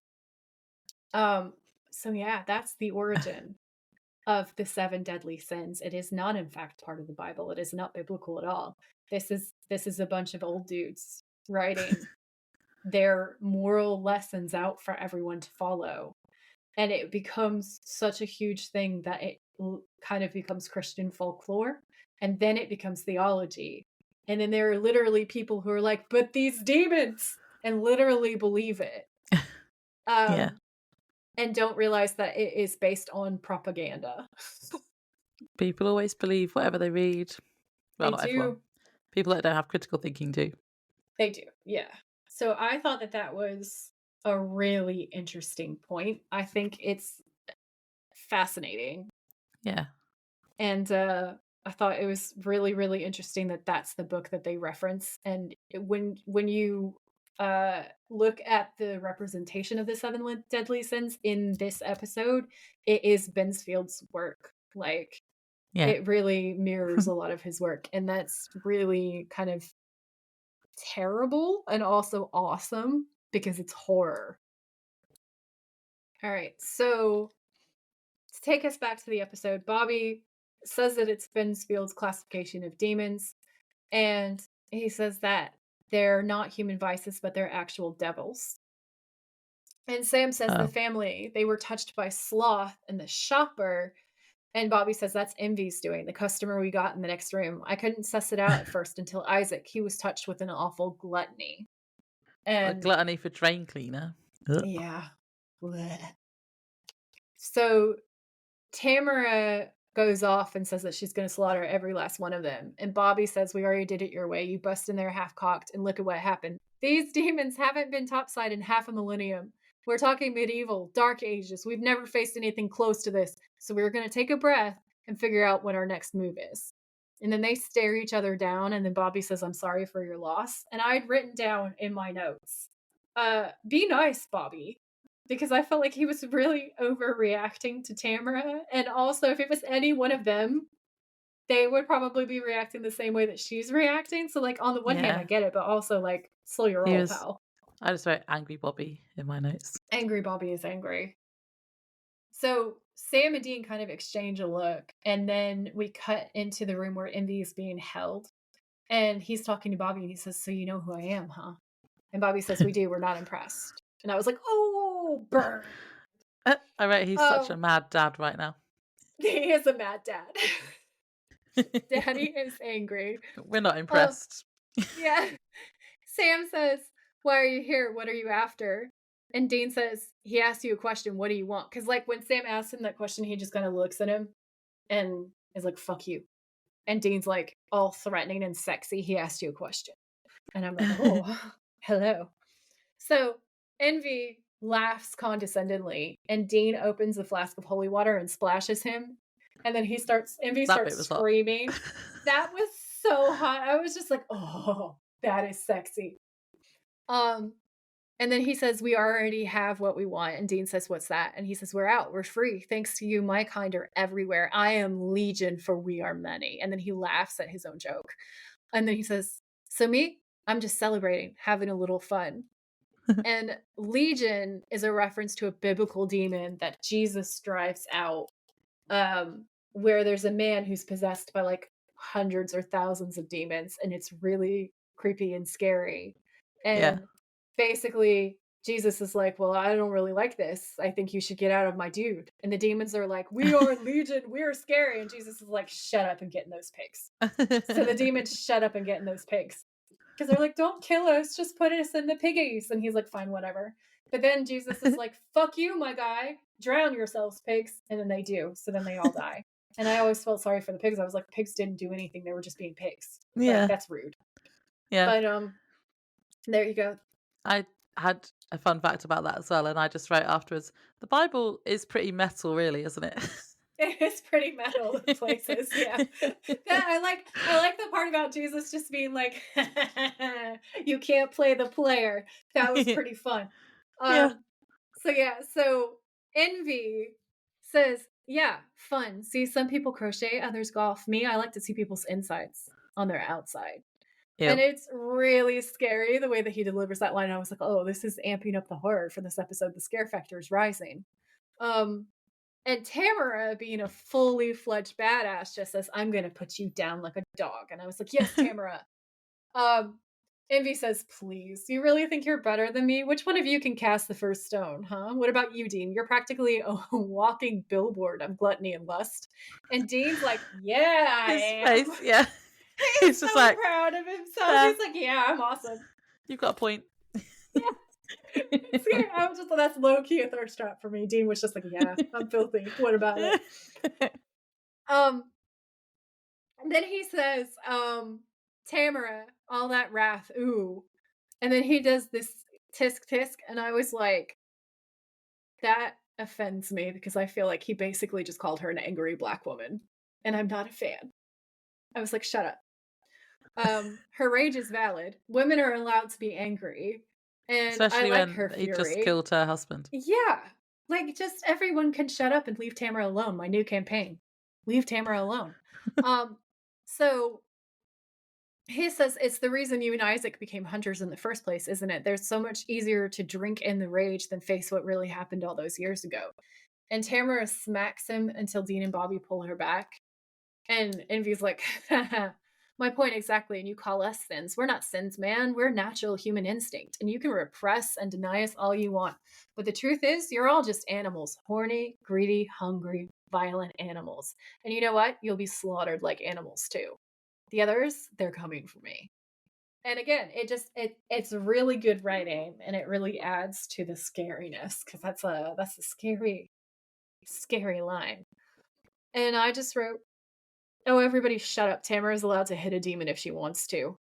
Dean just tortured him with holy water, you hypocrites." Because the guys like are saying that Tamara's going too hard in a minute, and I'm just like, literally shut your faces.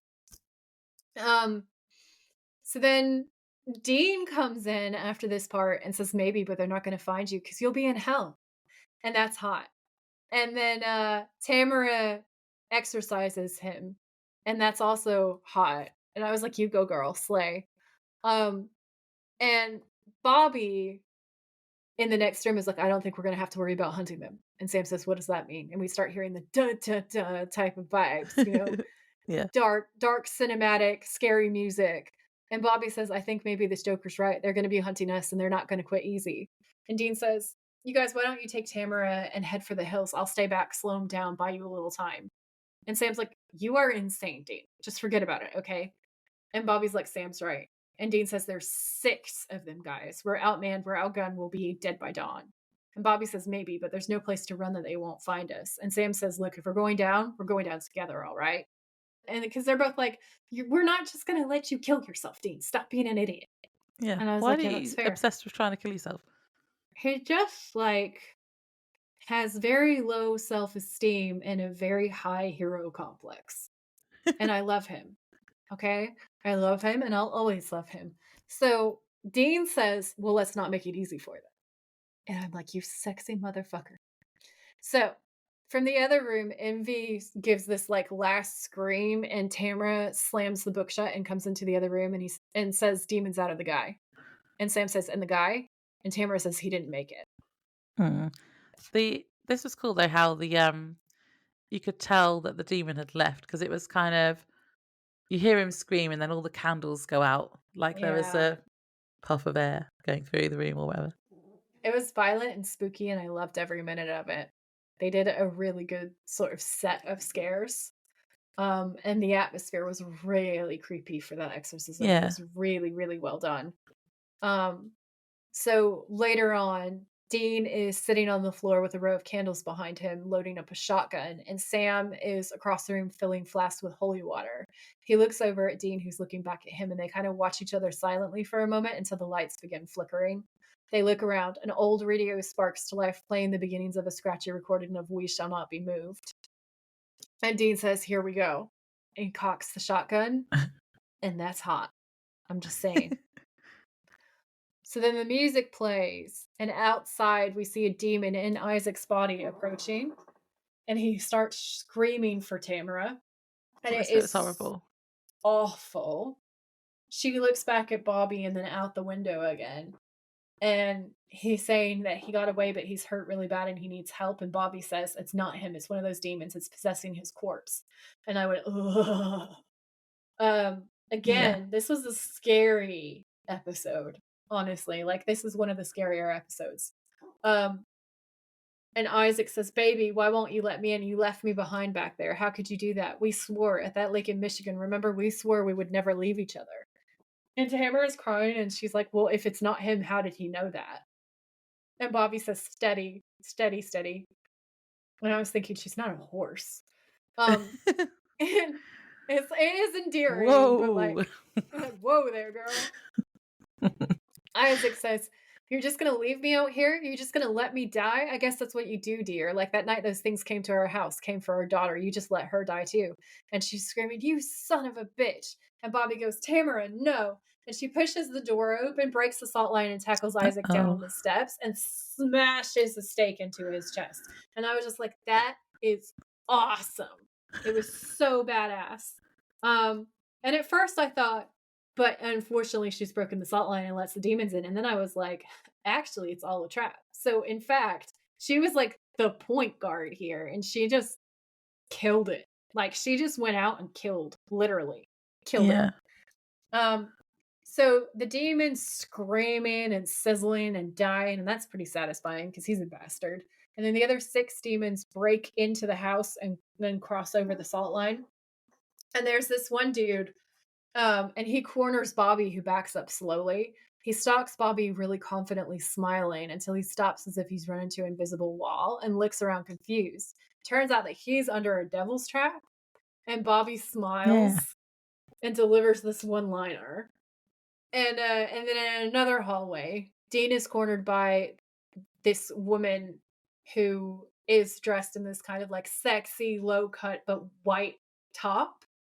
And they're fighting, and she's advancing on him. And then we cut back to Bobby again, reading the exorcism for Sloth, which is the demon that he's trapped. And Sloth screams and gets exorcised, and you're just like, Bobby is so hardcore. It's really, really, really cool. So then Dean, who's getting backed into the bathroom by the woman that he's fighting, says, "I suppose you're Lust." And Lust says, "Baby, I'm whatever you want me to be." And Dean says, "Yeah, all right, just stay back." And Lust is like, "Or what?" And Dean's like, "Good point." And then she says, "I'm not going to hurt you. Not yet. Not unless you want me to." And then she runs a hand along his shoulder, and he looks at her, then falls into her embrace, and they kiss passionately. And you go, "Oh, Dean." Yeah. My initial watch notes were, Dean is snogging a demon. He's like, "Why? Of course he is. Like, of course you are. Of course you're doing that." He's always snogging someone. Yeah. So upstairs, a demon kicks in a door clear across the room, and Sam looks around as the demon, who's a really fairly decent looking guy in a business suit, enters and says, "Here's Johnny." Yay. And he does it perfectly. Yeah. Okay. And I was thrilled. Like, so I was on the edge of my seat, like, yes, this is awesome. Well, I just say, finally, we've got someone that actually says it after so many "Here's Johnny" moments. And we've said, "Here's Johnny." Yeah. Someone finally said it. He absolutely nailed it. So he says, "Come on, you really think something like that's going to fool someone like me? I mean, me?" And Sam says, "Let me guess, you're Pride." And Pride grins and gestures to the ceiling, and the devil's trap just splits in half. And he's like, "You're all bitches." Like, it's great. Pride is amazing.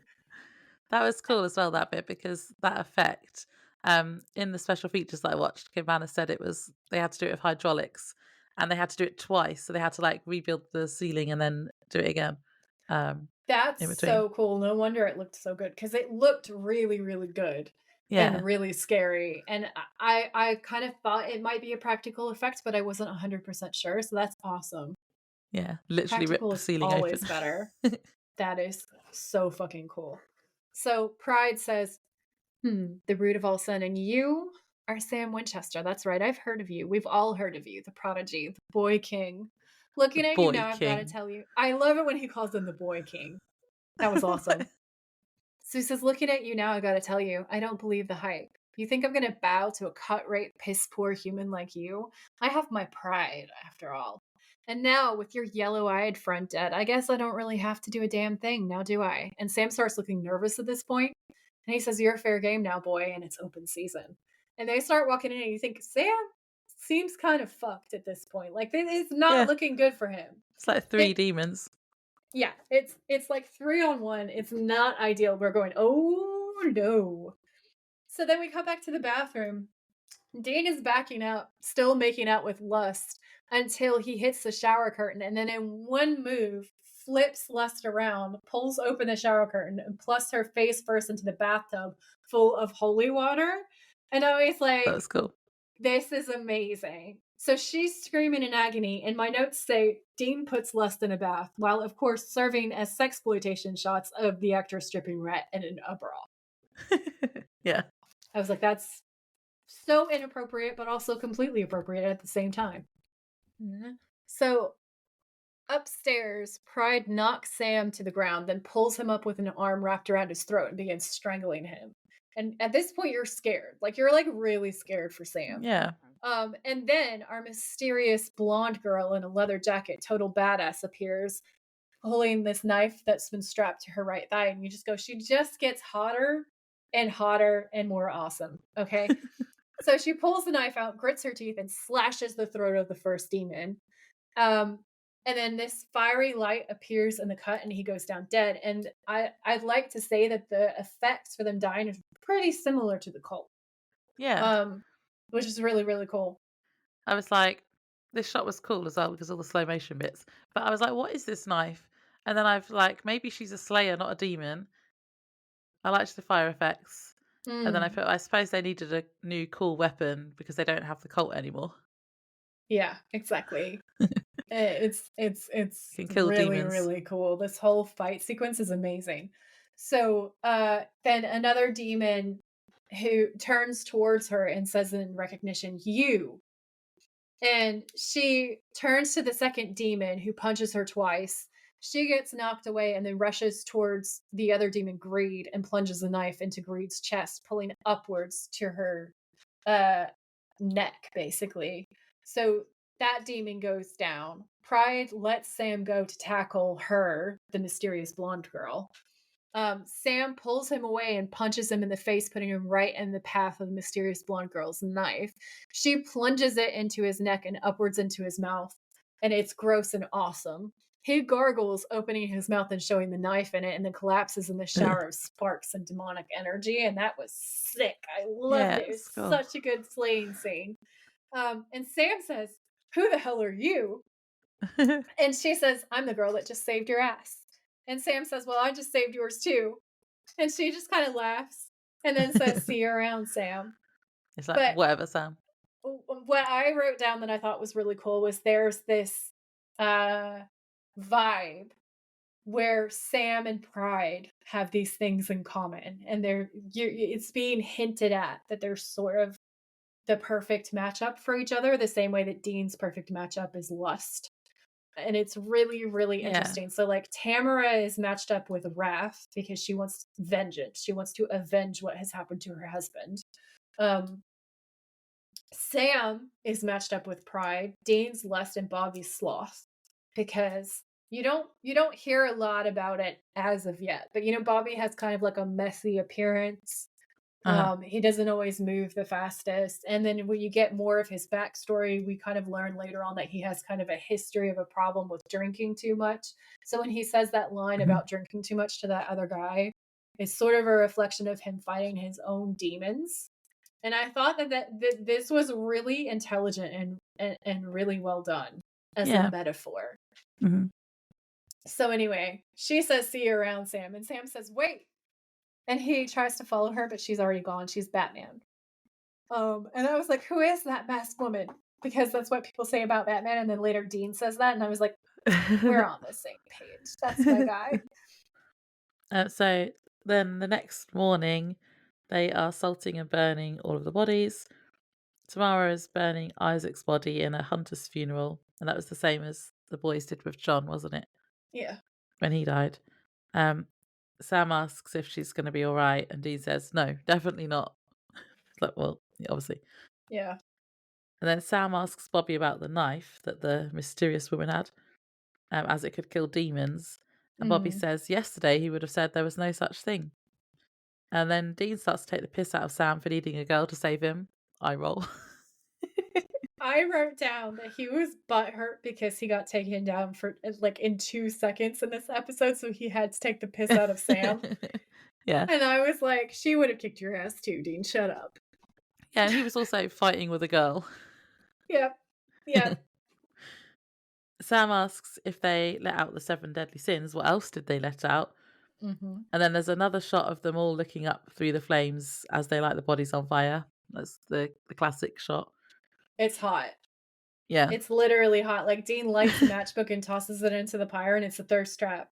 Okay? Fire everywhere. All right? Flames. Flames coming from the side of my head. Fire. No. It was really good. It was really, really good.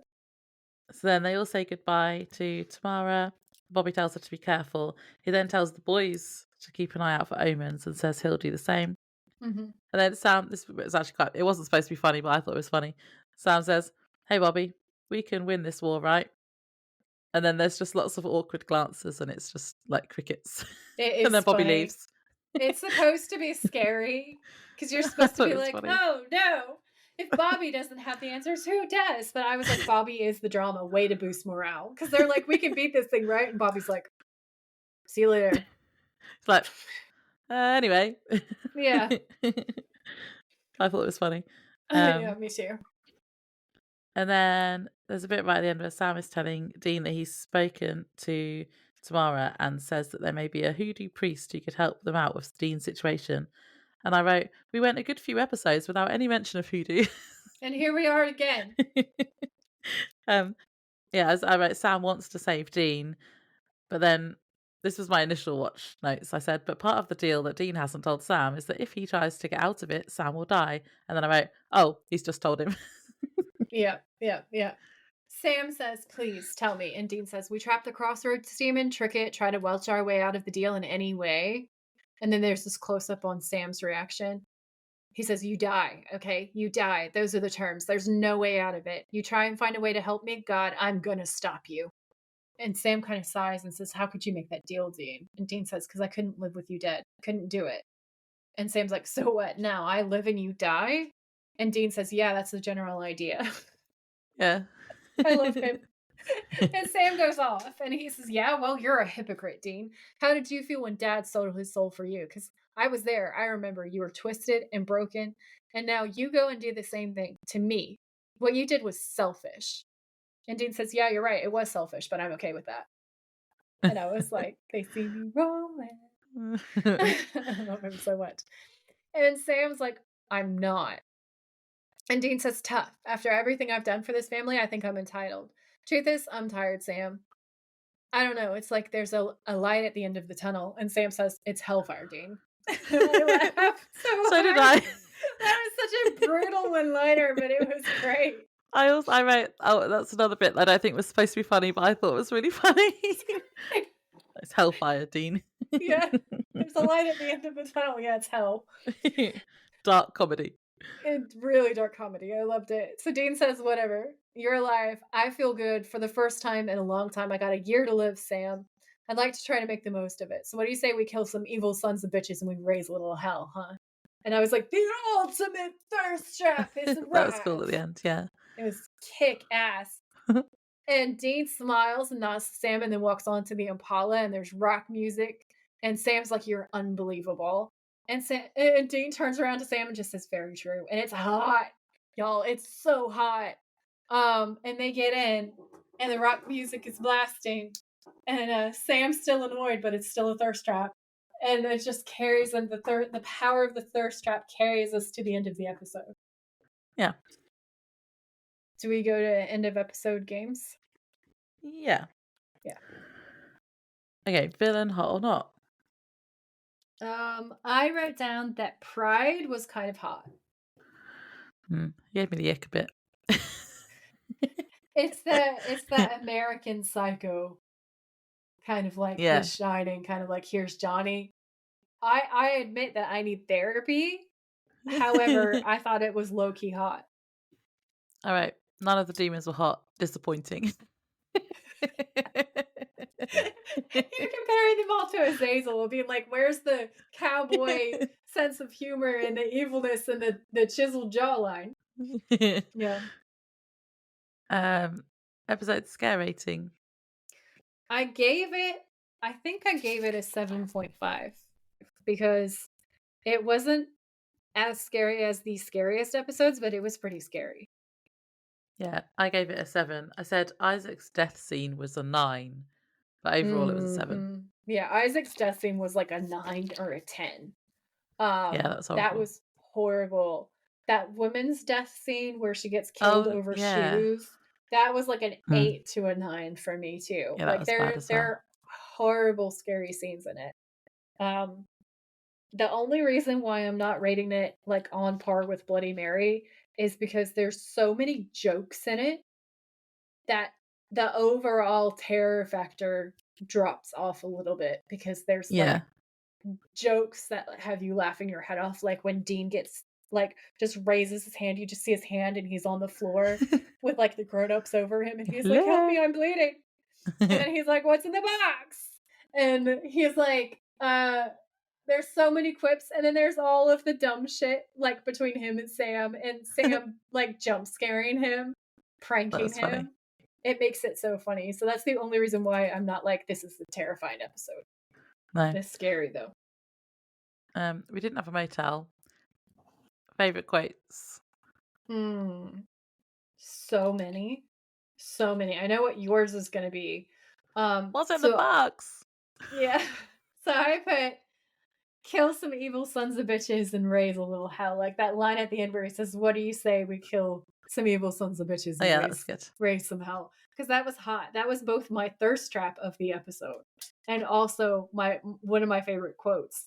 And then like my other favorite quote is hello, bleeding here. Because that was hilarious. I quite like Tamara saying, okay, that's quite enough testosterone for now as well. I thought you would think that was really funny. Yeah. Oh, real quick. That's Hellfire, Dean. That's another one of my favorite quotes. There's a light at the end of the tunnel. That's Hellfire, you idiot. Like, it's so good. So funny. What's your favorite thirst trap? It's like, so there's that part at the end where he says what he says and then they ride off into the sunset. And then I also had, where is it? Oh, when Dean says, maybe, but they're not going to find you because you'll be in hell. That's a thirst trap. Yeah. He's like threatening the demons. That's really hot. And then like, but the actual runner-up is probably when he like is an absolute boss and beats up all those demons and then kidnaps one of them and then throws him into the trunk in the car. He's amazing. I love him. My Sam one was around there, so I've had Sam grabbing Shamara and putting her in the car, although it was a little tainted by my rank fun fact. Poor Jared. And my Dean one was Dean throwing holy water on Envy before the exorcism. Yeah, that was awesome.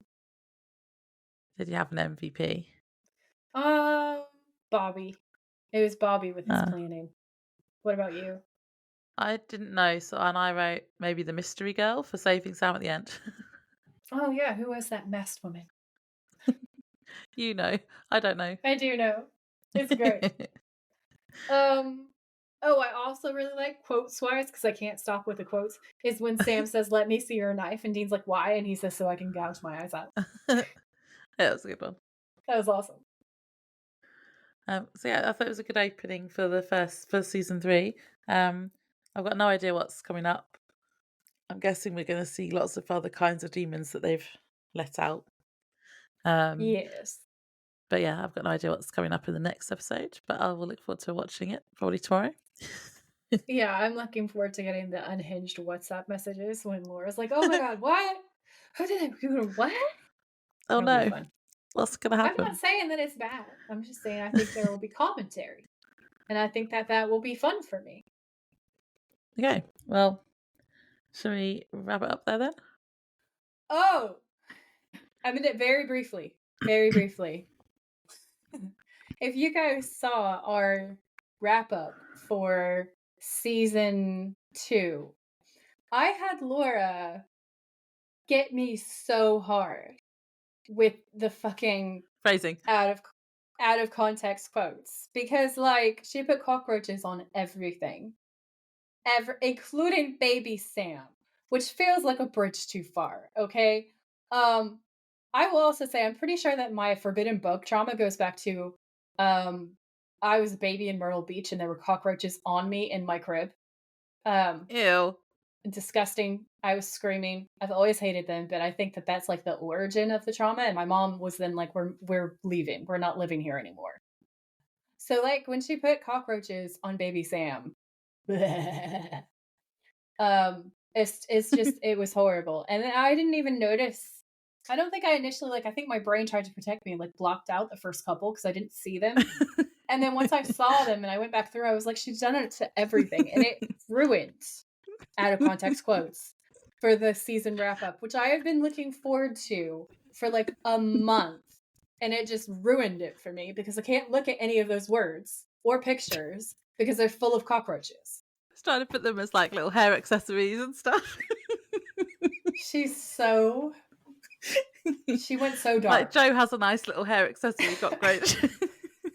That was so much worse, Laura.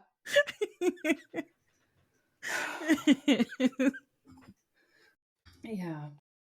That's when Sam and Dean are sitting in the cafe and it's that Tulpa episode. I forget what the title of the episode is, Hell House or something.